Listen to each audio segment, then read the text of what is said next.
Alright guys, kembali lagi bersama gue Rangga Wardana dalam channel The Trader's Note. Dan ini adalah video yang sedikit berbeda ya, karena kemarin tuh gue melakukan polling di channel Telegram. Di situ gue tanya apakah Anda di channel Telegram ini tertarik untuk trading saham atau hanya di forex saja. Dan ternyata jawabannya adalah lebih dari 50%, ya sekitar 55% itu juga tertarik di saham. Nah, saya sangat senang sekali mendengar hal tersebut karena memang pada dasarnya konten YouTube yang saya berikan ini saya rencanakan ke depan akan membahas bukan hanya trading forex tapi juga trading saham dan juga general konsep terhadap investasi secara keseluruhan. Ya, ada reksadana, money market, reksadana pasar uang dan lain sebagainya. Karena itulah yang menjadi poin penting dari investasi yang kita lakukan. Di video kali ini saya akan membahas tentang game plan investasi saya, bagaimana saya dari hasil income yang saya gunakan trading di saham, forex dan juga di reksadana dan bagaimana game plan investasinya. Setelah kita akan mulai masuk ke konten materi. Ya oke guys, sekarang kita sudah mulai masuk ke konten materi dan di video kali ini saya akan sedikit berbeda ya, tidak akan terlalu fokus di satu yaitu mengenai forex, tapi saya akan membicarakan mengenai game plan investasi secara keseluruhan. At least ini yang saya lakukan ya, game plan investasi. Nah, jadi sebenarnya trading forex itu kan adalah salah satu instrumen yang ditradingkan atau diinvestasikan, sedangkan ada banyak instrumen lain. Nah, Anda harus pahami dulu tentang game plan investasi secara keseluruhan, dan kita tidak perlu yang namanya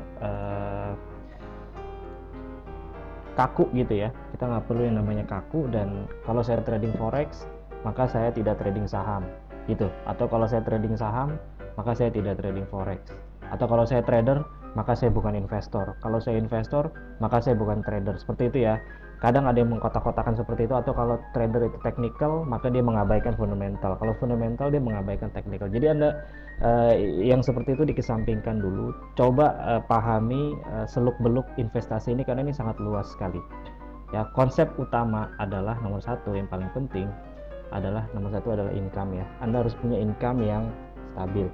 Nah, ini dulu nih, income yang stabil ini bisa dari kerja ya atau usaha.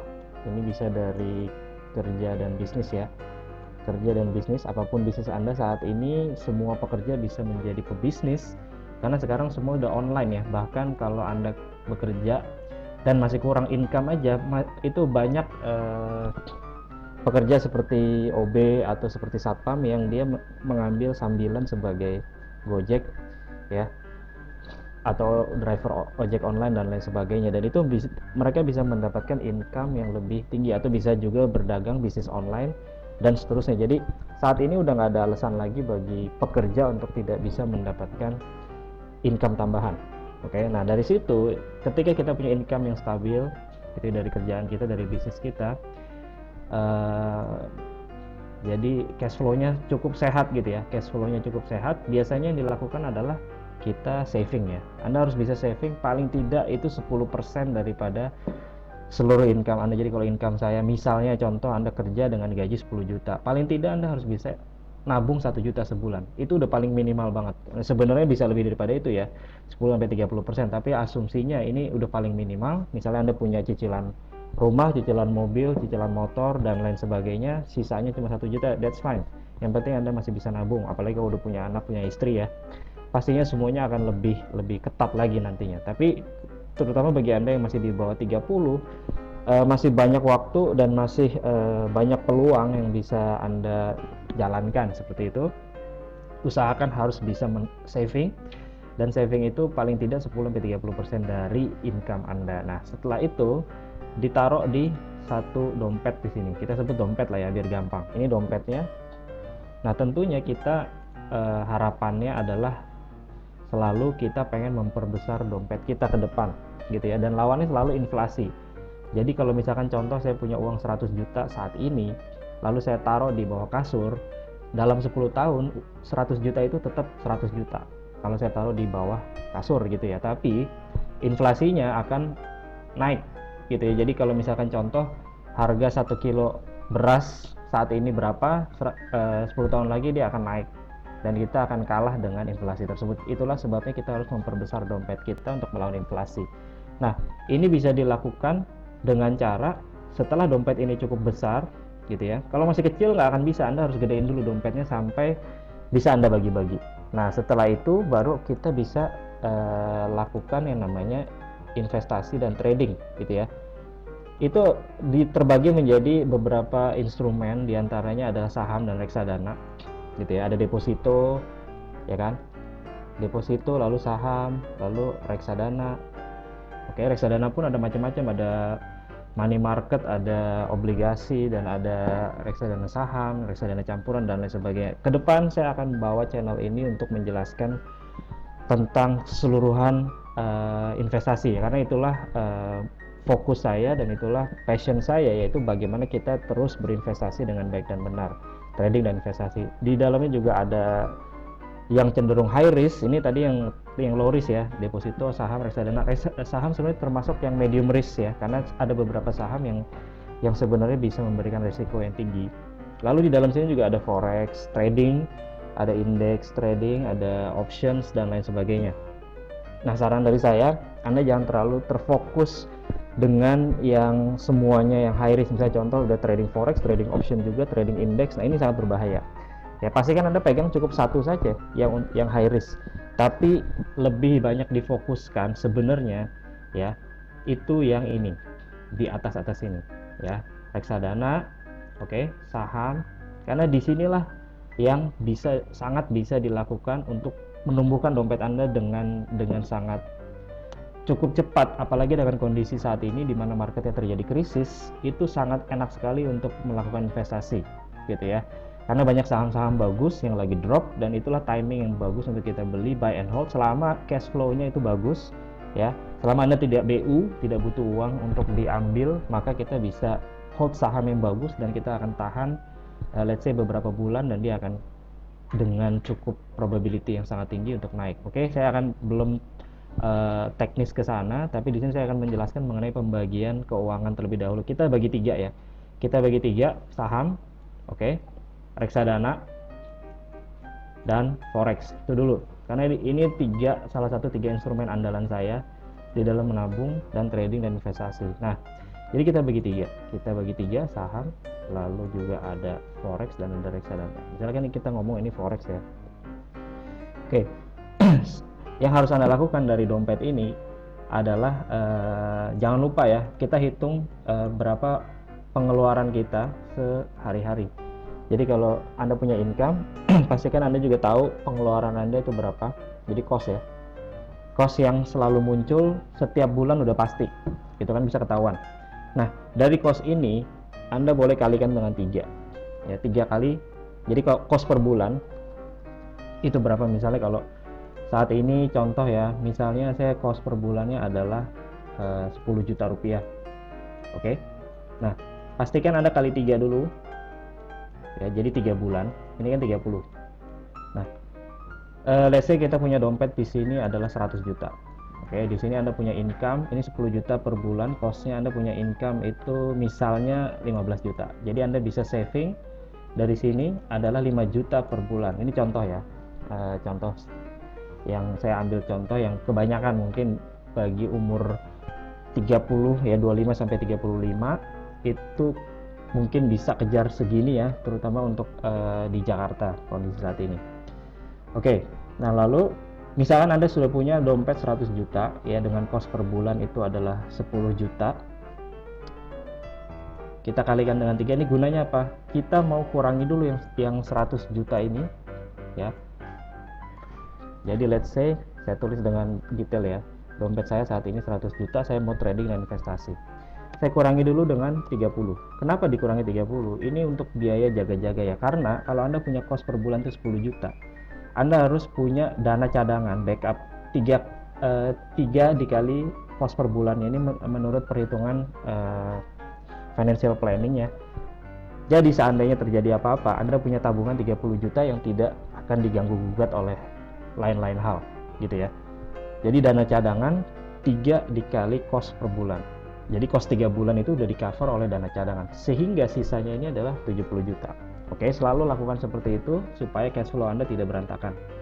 Nah, barulah dari 70 juta ini kita pecah jadi 3. Nah, cara pecah jadi 3-nya gimana? Apakah mau sama? Ya, di sini saham, lalu di sini reksadana, reksadana yang saya maksud di sini ya usahakan reksadana yang money market ya. Money market ini maksudnya reksadana yang fokusnya itu hanya surat utang jangka pendek. Jadi dia lebih setara deposito sebenarnya. Deposito ini dia akan kasih return kurang lebih itu hanya sekitar 5-6% ya, si reksadana ini money market ya, per tahun ya, bukan per bulan tapi per tahun. Kecil gitu ya, tapi pasti gitu, kecil tapi pasti. Dan Anda jangan ngomong duit kecil ya. Kalau Anda ngomong taruh 1 miliar 2 miliar 10 M di sini dengan return segini, ini udah enak sekali gitu ya. 1 M 5% itu setahun kurang lebih 50 juta gitu Anda. Jadi kalau nanti dananya udah semakin besar, tentunya akan semakin enak untuk investasi. Oke, let's say 70 juta saya punya tabungan. Apakah 70 juta saya cemplungin ke forex? Jangan seperti itu. Ya, Anda harus bagi 3. Ya, kalau yang saya lakukan at least kita bagi 3 rata. Itu udah paling tidak seperti itu. Tapi sebenarnya kalau bisa ya, kalau bisa Anda bagi ke sini 40%. Oke. Ke sini 40%. Oke, jadi udah 80%, ke forex 20% aja. Gitu. Kalau bisa seperti ini ya. Jadi kalau 70 juta 20% itu hanya sekitar 14 juta Anda trading forex. Store 14 juta, jangan sampai habis modalnya. Gitu, jangan sampai MC. Anda gunakan money management yang baik dengan $1.000 tadi. Ini kan $1.000 kan kurang lebih 14 juta saat ini. Oke. Nah, lalu di 40% Anda taruh di reksadana money market dan saham. Di sini di saham kita tradingkan. Gitu ya, kita bisa tradingnya swing. Oke, swing trading atau bisa juga intraday nanti. Ada trading cepat ya, intraday, swing intraday, dan juga bisa juga biasanya kalau di saham tuh ada intraday harian, 1-2 hari tradingnya gitu, lalu ada swing yang pakai candlestick pattern. Bisa juga nanti tradingnya itu position ya, atau investasi gitu. Kalau kondisi saat ini paling enak itu position trading karena saham-saham blue chip itu banyak yang murah. Jadi let's say kita punya tabungan 70 juta tadi ya, dikali 40% ini kan 28 juta. Jadi itu kali 4 28 juta.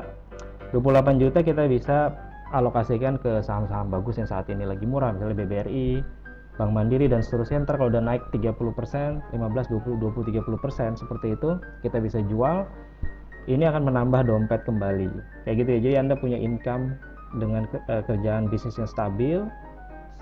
Lambat laun dompet ini akan terus berkembang. Dari 70 awalnya nanti akan berkembang jadi 100 ya, nanti akan berkembang jadi 150, 200 dan seterusnya. Dan Anda selalu lakukan rebalancing ya, jadi dihitung ulang. Jadi kalau ini udah naik signifikan, awalnya 70 udah naik jadi 100, Anda harus lakukan rebalancing, dihitung ulang, diatur sesuai dengan seharusnya. Karena kalau udah 100 nanti, oke, di sini harusnya 40, di sini juga 40 juta, dan di sini udah bisa dinaikin jadi 20 juta. Begitu pula trading di forex nanti kalau misalnya dari 14 juta ya, contoh. Ternyata dia naik nih, naik sampai 2 kali 3 kali lipat. Tentunya ini akan membesarkan dompet dan Anda bisa lakukan rebalancing ulang untuk mengatur kembali portofolio saham, reksadana dan forex Anda ke depan gitu ya, supaya terus stabil. Jangan sampai kita trading itu terlalu berat di forex, sahamnya dilupakan atau investasi di reksadana dilupakan, jadi Anda nggak punya tabungan. Dan ketika terjadi satu hal yang tidak kita inginkan karena risiko juga terlalu besar kalau misalkan di forex, lalu Anda terpukul habis-habisan dan tidak punya dana cadangan, ini yang berbahaya. Atau kenapa saya selalu pikirkan ini, yang dana cadangan tadi ya, yang minimum adalah 3 kali cost per bulan Anda, atau Anda bisa mengcover 3 bulan cost Anda dari dana yang telah dipisahkan oleh trading dan investasi, supaya trading dan investasinya itu tidak terganggu. Seandainya let's say ya, dengan kondisi saat ini mungkin saja pekerja itu bisa mendapatkan, misalnya contoh ini PHK ya, atau Anda sedang usahanya lagi drop. Nah, kalau hal seperti ini Anda harus punya napas kan, paling tidak untuk rumah tangga itu tidak terganggu selama 3 bulan, dan kita bisa mencari akal untuk menyelamatkan kerjaan atau bisnis kita dalam 3 bulan ya, tanpa kita harus memikirkan terlalu was-was kalau seandainya kita tidak punya dana cadangan. Oke? Nah, sekian video hari ini semoga bisa membantu Anda dalam menentukan langkah dan membuat game plan investasi Anda. Inilah yang saya lakukan, game plan investasi saya. Saya lakukan ini saya telah melakukan game plan investasi ini sejak lebih dari 5 tahun dan 7 atau 8 tahun terakhir, dan itu cenderung bisa menggrow equity saya. Bahkan di forex pun saya trading itu equity-nya, account-nya jadi terpecah-pecah menjadi beberapa account gitu ya, karena di trading forex ini ketika kita udah untung biasanya saya pecah account-nya menjadi 2 account, 3 account, dan seterusnya. Gunanya apa?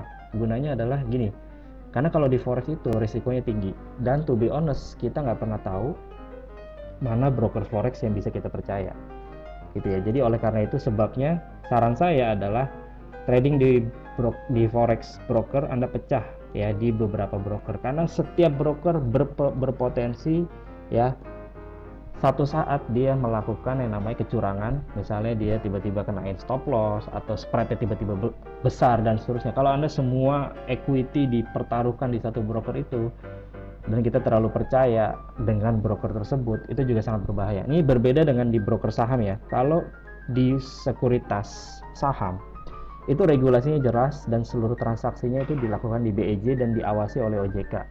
Ini sangat berbeda dengan trading forex yang tradingnya itu over the counter market, yang dimana transaksi di forex itu tidak ada bursa tengahnya seperti BEJ.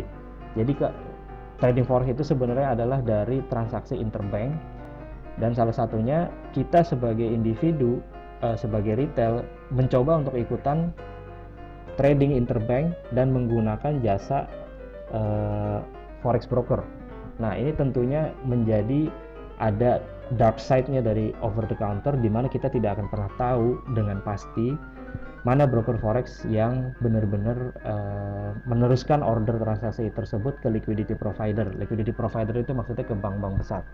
Kita hanya bisa melihat dari track record ke belakang. Misalnya contoh yang saya gunakan itu ada 3. Saya gunakan Monex untuk broker lokal, saya gunakan Welltrade untuk broker asing, dan saya juga gunakan MRG untuk broker asingnya. Karena secara historis tidak ada cerita-cerita jelek, meskipun ada beberapa cerita miring, tapi setelah diteliti ternyata hal tersebut tidak benar-benar miring ya. Misalnya contoh ada yang merasa ditipu atau sebagainya, ternyata dia melanggar aturan-aturan dari broker tersebut. Oke, sekian video hari ini, sampai jumpa di video-video berikutnya.